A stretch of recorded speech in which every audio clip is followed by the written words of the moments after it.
শ্রীকৃষ্ণ বলেছেন, যদি সব কিছু এতটাই সোজা হতো তাহলে অর্জুনকে গীতার উপদেশ দেওয়ার প্রয়োজন হতো না। সময় যখন খারাপ, তো নিজেকে শান্ত রাখুন।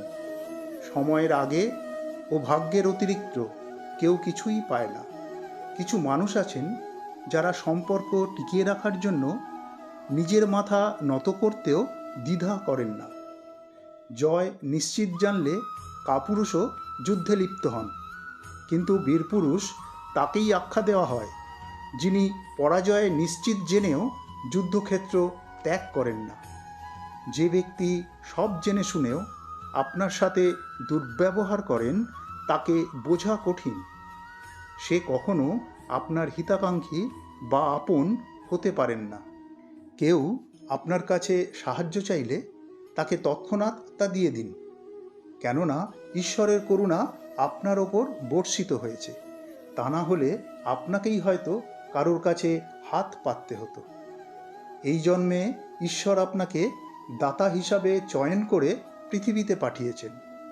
একটা কথা মনে রাখবেন, চলতে থাকার নামই জীবন, থেমে যাওয়ার নয়।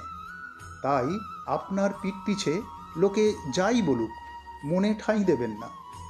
জীবনে শান্তি চাইলে কিছু কিছু কথা এড়িয়ে চলাই ভালো। আপনার খারাপ সময়ে বিভ্রান্ত হয়ে পড়বেন না। মনে রাখবেন, এই অসময় নিজেকে প্রস্তুত করার।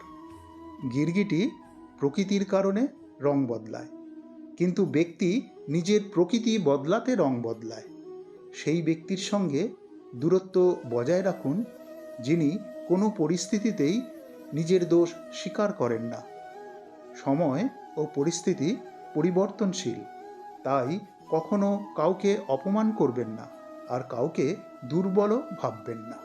কথায় বলে, রাত্রি যত অন্ধকারাচ্ছন্ন হয় তারার ঝিকিমিকি ততই উজ্জ্বল হয়। সেভাবেই দুঃখ যতই গম্ভীর হয় ভগবান ততই আপনার পাশে থাকেন। তাই প্রতি রাতের শেষে উজ্জ্বল প্রভাতের উদয় এবং প্রতি খারাপ পরিস্থিতির পর ভালো সময়ের আগমন নিশ্চিত। সবাই আপনার সততা বুঝতে নাও পারেন। আপনার মৌনতাকে ওরা আপনার অপরাধ মনে করতে পারেন, কিন্তু সর্বদা এটা মনে রাখবেন, যিনি সত্যের পথে চলেন সর্বশেষ জয় তাঁরই হয়। ধৈর্য রাখুন, ধৈর্যই আপনার শ্রেষ্ঠ শক্তি।